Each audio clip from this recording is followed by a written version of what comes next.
जब जब भी इसे पुकारूं मैं, तस्वीर को इसकी निहारूं मैं, मेरा शाम आ जाता मेरे सामने, ओ मेरा श्याम आ जाता मेरे सामने। नमस्कार दोस्तों, गुड इवनिंग। जिन भवानी क्लासेस में आपका फिर से हार्दिक स्वागत करता हूं। दोस्तों, चक्रवर्ती ब्याज के दोस्तों, आज अपनी लास्ट क्लास है और दोस्तों कॉन्सेप्ट तो मैंने बता दिया था, बट कुछ स्टूडेंटों को मैंने बोला था कि अगर आपके कोई पर्सन हो और आपको पर्सन समझ में नहीं आए तो भैया भेज देना। अब दोस्तों, जो स्टूडेंट पढ़ने वाले स्टूडेंट थे, जिनको पढ़ाई के अंदर इंटरेस्ट था, उन्होंने तो पर्सन भेजा है दोस्तों, और उनके पर्सनों को सोल्व भी करें, ऐसी बात नहीं है। जो पर्सन भेजता है और जो पूछता है ना दोस्तों, तो उसको मैं जरूर बताता हूँ। ठीक है दोस्तों, ऐसे दोस्तों दो पर्सन है चक्रवर्ती ब्याज के जो स्टूडेंटों ने भेजे, जो मेरे पास पढ़ते हैं वो स्टूडेंट, उन्होंने भेजा है। उनको समझ में नहीं आया तो चलो कोई बात नहीं है, पर्सन को देखते हैं और समझते हैं। आइए दोस्तों, एक पर्सन है 5,000 रुपए पर 3 वर्ष का 10% वार्षिक की दर पर चक्रवृद्धि ब्याज कितना होगा? अरे सागर, एक बात बता। चल कोई बात को ना, पर्सन तो कौन आयो समझ में, कोई बात को ना, लेकिन एक बात बता भाई, यार पर्सन तो मैं 1-2 क्लास में मैंने पहले करा दिया पर्सन को। चल कोई बात नहीं है, इसमें तेरे को समझ में क्या नहीं आया? इतना इजी पर्सन है जिसकी कोई सीमा नहीं है। देखो, 5,000 रुपए पर 3 वर्ष का 10% वार्षिक दर पर चक्रवृद्धि ब्याज कितना होगा? अरे भाई सागर, मूलधन है 5,000 रुपया, टाइम कतो है 3 वर्ष और 10% का दर। ठीक है, अब देख आराम से, इधर मूलधन कितना है? 5,000 रुपए। ठीक है, 5,000 रुपए। मूलधन का क्या मतलब हुआ? मूलधन का क्या मतलब हुआ सागर? कि अपने जो कर्जा लेते हैं या देते हैं उसको क्या बोलते हैं? मूलधन बोलते हैं। मान ले तू 5,000 रुपया कोई ने दियो, ठीक, और तुम क्या बोलो कि भाई टाइम से 3 वर्ष, 3 वर्ष के लिए तू 5,000 रुपया बिना दे दियो, ठीक, और 10 रुपया रेट है, यानी कि 10 रुपया रेट, 10% क्या हो गई दोस्तों? रेट हो गई। ठीक है, अब दोस्तों मैंने आपको बोला था सागर कि जब कभी भी 3 वर्ष के लिए पूछे और 2 वर्ष के लिए पूछे, 4 वर्ष के लिए पूछे चक्रवृद्धि ब्याज, तो भैया मेरी वाली जो ट्रिक थी वो लगा लेना। अब सागर, तूने कोशिश अगर तू करता ना तो मैं गारंटी देता हूं कि ये पर्सन तू मेरे को नहीं पूछता। चल कोई बात नहीं है, तेरे को पर्सन समझ में नहीं आया, क्यों? क्योंकि ये पर्सन आया हुआ पर्सन है। तू यही तो बोला था कि आया हुआ पर्सन है एग्जाम में।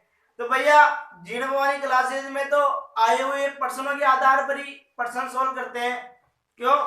क्योंकि दोस्तों देखो, अपनी आदत क्या होती है कि अपन तैयारी करते हैं, जैसे राजस्थान पुलिस की तैयारी कर रहा है तू, लेकिन तूने ना गारंटी है पिछला जो पेपर है ना राजस्थान पुलिस का, वो तूने उठा के नहीं देखा कि उसके अंदर कौन से पर्सन है और किस टाइप के पर्सन पूछे जाते हैं।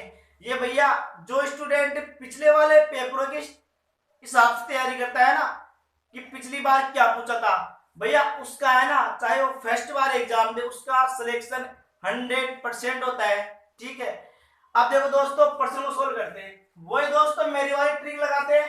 ठीक है, देखो दोस्तों 5,000 का अपन है, देखो 3 वर्ष के लिए पूछ रहा है, तो मैंने बोला था कि 3 वर्ष के लिए 3:3:1, ये बोला था मैंने। किसके लिए? 3 वर्ष के लिए मैंने बोला था सागर, और तूने ध्यान नहीं दिया।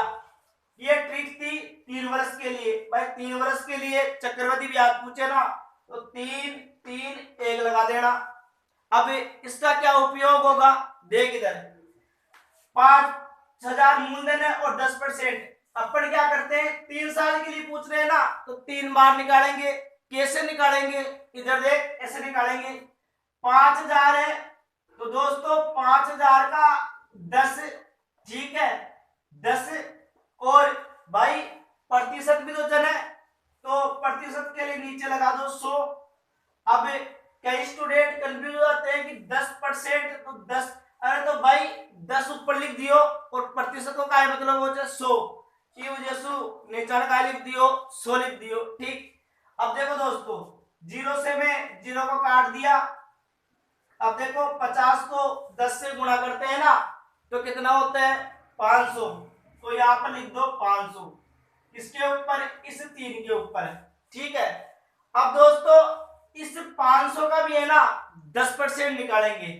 कैसे निकालेंगे, देखो 500 का 10%, 500, ठीक है, गुणा 10/100, ठीक है। 0 से 0 कट गया, कितना बचा, 10 पंजे 50 होते हैं। अब 50 लिख दे यहाँ पर, ठीक है, 50 लिख दे इस 3 के नीचे। अब दोस्तों 3 वर्ष के लिए पूछ रहा है, अब 50 का भी 10% निकाल लो। कैसे निकालोगे, 50 और 10/100, ठीक है। 0 से 0 को काट दिया, बचा क्या, अरे बचा क्या, 5 तो बचा, ये 5 लिख दो यहाँ पर, ठीक है। अब इनको दोस्तों गुणा कर दो, गुणा कर दो, ठीक है सागर, यहां तक दिक्कत नहीं होनी चाहिए। अब देख 500 को 3 से गुणा करते हैं ना, तो 5 3 15 और 2 0 1500 प्लस, ठीक है। 50 को फिर 3 से गुणा करेंगे, 5 3 15 और 1 150, ठीक है। यानी कि 50 दिया कितने होते हैं 150, ठीक है। अब देखो 5 को 1 से गुणा किया, 5 एकम 5। अब इन तीनों को जोड़ दे, 1500 और 150 कितना आया 1650, और 1650 में भी 5 जोड़ दे, ये भी तो जुड़ा ना 5, कितना आया 1655 रुपया होगा। यानी कि चक्रवृद्धि ब्याज कितना हो गया दोस्तों, हो गया 1655 रुपए। 5,000 रुपया का टेको ने लिया बिका हिसाब से 3 वर्ष में 10% की रेट से, दोस्तों कितना ब्याज हो गया 1655 हो गया। कैसे हो गया ये मैंने बता दिया, ठीक है सागर। तो अपना 1655 बी ऑप्शन बिल्कुल सही हो जाएगा। अब दोस्तों अगर मैं आपको ये पूछूं कि मेरे को चक्रवृद्धि मिश्र धन बताओ, तो कोई दिक्कत नहीं है। ये 1655 है ना, 1655 है, इस 5,000 रुपए जो मूलधन है ना, मूलधन, इसमें 1655 भी जोड़ दो, जोड़ दो, ये लो 5 5 6 5 रे 6, यानी कि 6,655 रुपए क्या हो गया मिश्र धन चक्रवृद्धि ब्याज हो गया, ठीक है। अगर मिश्र धन चक्रवृद्धि पूछता तो अपना भैया सी ऑप्शन सही होता, लेकिन अपने को एग्जाम में क्या पूछा है, एग्जाम में क्या, सॉरी पर्सन में, इस पर्सन में एग्जाम मान लो इसमें चक्रवृद्धि ब्याज पूछा है, तो 1655 रुपए बी ऑप्शन बिल्कुल सही हो जाएगा, ठीक है सागर। अब एक पर्सन है और है, उस पर्सन को लिख लेता हूं और उसको सोल्व करते हैं। आइए दोस्तों, एक पर्सन है उसको मैं लिख लेता हूं और उसको फिर सोल्व करते हैं, ठीक है।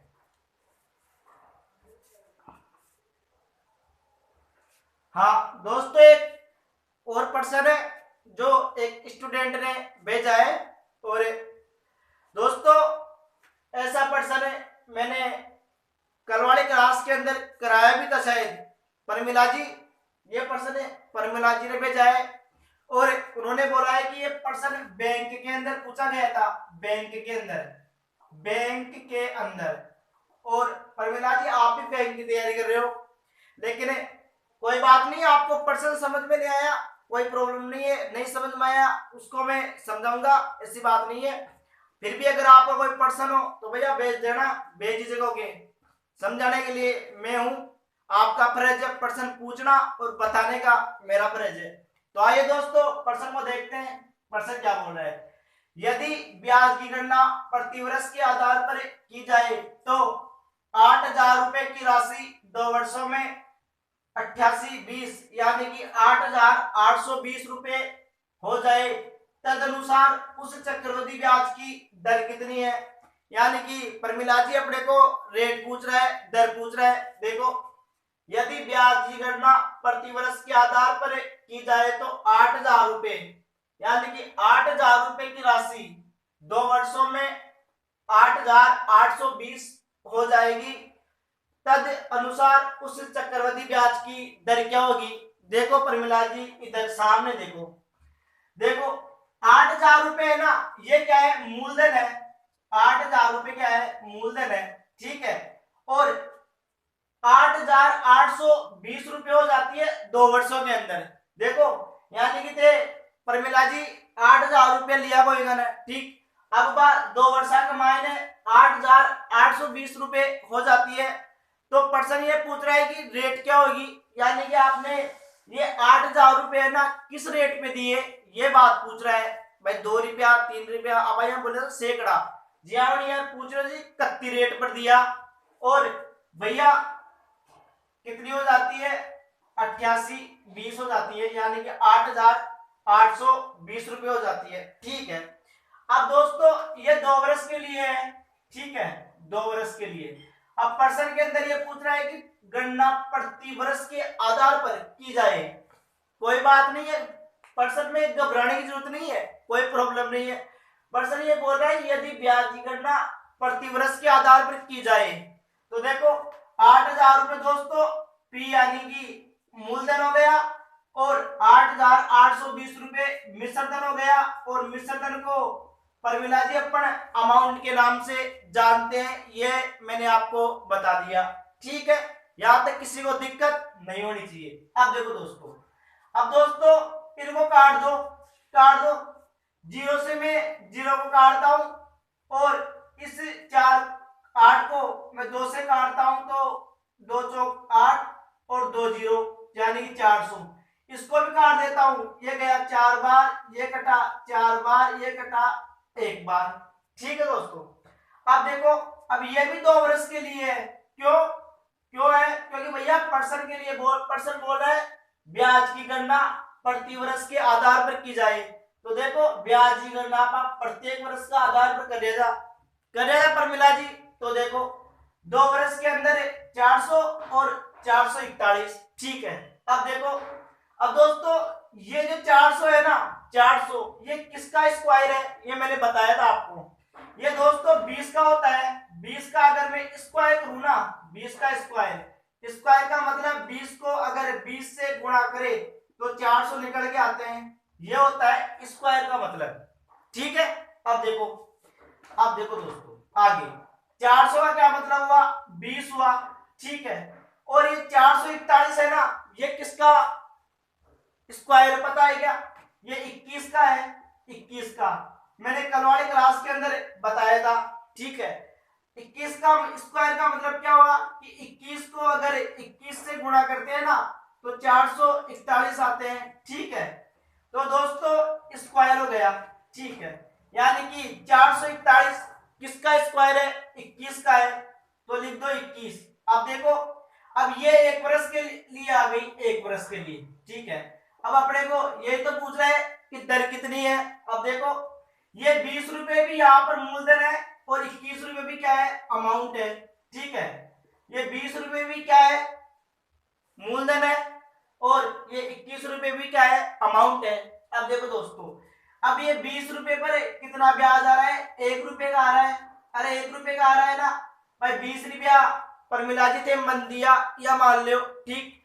अब थे मानकर का तमागला 21 रुपया, क्यों, क्योंकि वो 1 रुपये ब्याज और मूलधन आने दोरिया जोड़े बाद में जने काय हो जाओ छे, अमाउंट हो जाओ छे। तो 21 रुपया का चढ़ने अमाउंट से 21 रुपए क्या है, अमाउंट है, ठीक है। अब देखो 1 रुपये का ब्याज किस पर आ रहा है, इस 20 रुपए पर आ रहा है, ठीक है। ये 20 रुपए लिख दो नीचे, ठीक है। अब आपको पता है रेट तो प्रतिशत के अंदर निकाली जाती है, तो लगा दो 100, क्या दिक्कत है। अब देखो 20 से डायरेक्ट काट देता हूं मैं, 20 पर 100 होते हैं, तो अपना 5% क्या हो गया, रेट हो गई, 5% क्या हो गई, रेट हो गई, दर हो गई। ठीक है, तो परमिला जी अपना सी ऑप्शन बिल्कुल सही हो जाएगा।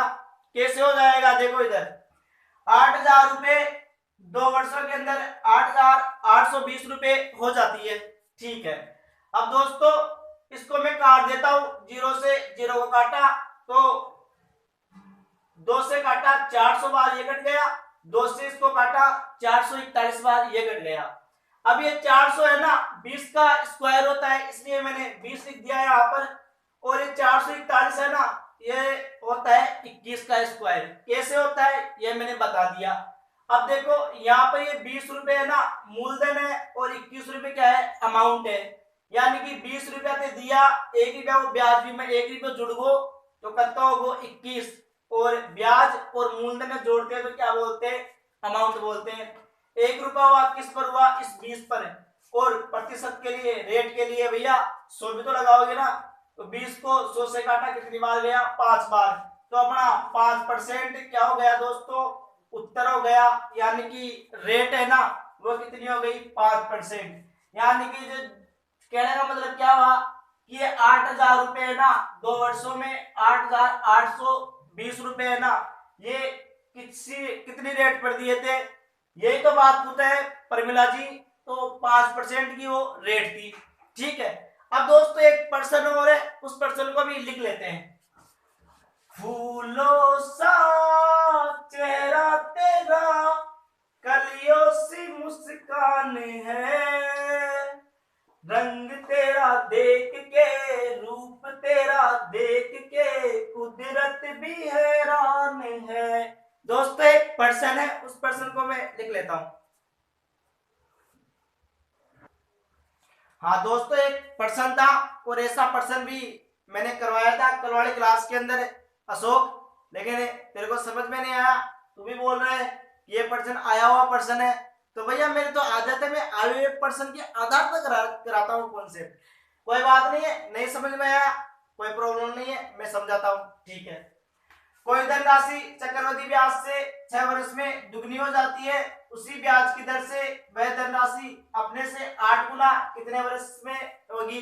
यानी कि दोस्तों कोई चक्रवृद्धि ब्याज 6 वर्ष में क्या है, दुगनी हो जाती है, 6 वर्ष में दुगनी हो जाती है, तो उसी ब्याज की दर से वह धनराशि अपने से 8 गुनी कितने वर्ष में होगी। यानी कि 8 गुना कितनी वर्ष में हो जाएगी, ये बात पूछ रहा है। देखो दोस्तों 1 गुना, देखो इधर देखो आराम से, अशोक आराम से देखना, 1 गुना यानी कि 2 गुना हो जाती है। यानी कि दोस्तों 6 वर्ष में 2 गुनी हो जाती है, तो देखो 1 का 2 गुना 6 वर्ष। ठीक है, ठीक है भाई, 2 गुना में कितनी हो जाओगे, 6 वर्ष। अब 2 का फिर 2 गुना कितना हुआ, 4। देखो 2 का 2 गुना, 2 का 2 गुना कितना हुआ, 4। ठीक, अब 2 गुना में फिर 6 वर्ष हो जाएगा। पर्सन बोल रहे हो कि 6 वर्ष हो जाती है 2 गुणे के अंदर, यानी कि 6 वर्ष में दुगनी हो जाती है। तो देखो 1 का दुगना 6 और 2 का 4, 2 का दुगना कितना हुआ, 4। ठीक है, अब दोस्तों 4 का दुगना कितना होगा, 8। 8 ही होगा 4 का दुगना, 8, 4 का दुगना 8। अब भैया 8 में फिर 6 वर्ष हो जाती है, होती नहीं होती। अब पर्सन में ये पूछ रहा है कि अपने से 8 गुनी कितने वर्ष में होगी, अपने से 8 गुनी। अब देखो 1 का 2 गुना 6 वर्ष, 2 का 4 और 4 का 8, तो 8 तक कितना वर्ष होगा, अरे 8 तक कितने वर्ष हो गए, देखो जोड़ दो, 6 प्लस 6 प्लस 6 बराबर 18 वर्ष। यानी कि दोस्तों वो 8 गुनी है ना 18 वर्ष के अंदर हो जाएगी, 8 गुनी 18 वर्ष के अंदर हो जाएगी। तो अपना डी ऑप्शन बिल्कुल सही हो जाएगा, अशोक 18। ठीक है, ऐसा प्रश्न मैंने कल भी करवाया था और उम्मीद करता हूं कि समझ में आ गया होगा। ठीक है दोस्तों, आज चक्रवृद्धि ब्याज की अपनी लास्ट क्लास थी। आज नया चैप्टर स्टार्ट करने का प्लान था रीजनिंग का, बट कुछ स्टूडेंटों के प्रश्न थे, जो पढ़ने वाले स्टूडेंट है उन्होंने पूछा है मेरे को, आप पूछते हो भैया मेरे को बहुत खुशी होती है कि कोई पूछता है प्रश्न, तो भैया मेरे को बहुत खुशी होती है। दोस्तों ऐसे ही प्रश्न एग्जाम के अंदर आते हैं। और दोस्तों आज रीजनिंग का पढ़ाने का चैप्टर था, लेकिन पर्सन थे। इस वजह से दोस्तों कल नया चैप्टर उठाएंगे रीजनिंग का, और मिलते हैं नेक्स्ट वाले क्लास के अंदर। वीडियो अगर आपको अच्छा लगे या पसंद आया और आपको ये लगे कि हाँ चक्रवृद्धि ब्याज में सीख पा रहा हूं, तो भैया चैनल को लाइक करना और शेयर करना और सब्सक्राइब करना नहीं भूले। और दोस्तों अगर नहीं समझ में आया है ना दोस्तों, तो भैया कोई प्रॉब्लम नहीं है, अनसब्सक्राइब कर देना, अनलाइक कर देना और शेयर भी मत करना। क्यों? क्योंकि ये सब ऑप्शन आपके आपके हाथ में है। अगर आपको ये लगे कि हाँ वास्तव में क्लास में समझ में आ रहा है और चक्रवृद्धि ब्याज में समझ पा रहा हूं, तो ही ये काम करना, सब्सक्राइब, लाइक और शेयर। ठीक है दोस्तों, मिलते हैं नेक्स्ट वाले क्लास के अंदर। तब तक के लिए धन्यवाद, बहुत बहुत धन्यवाद, थैंक यू।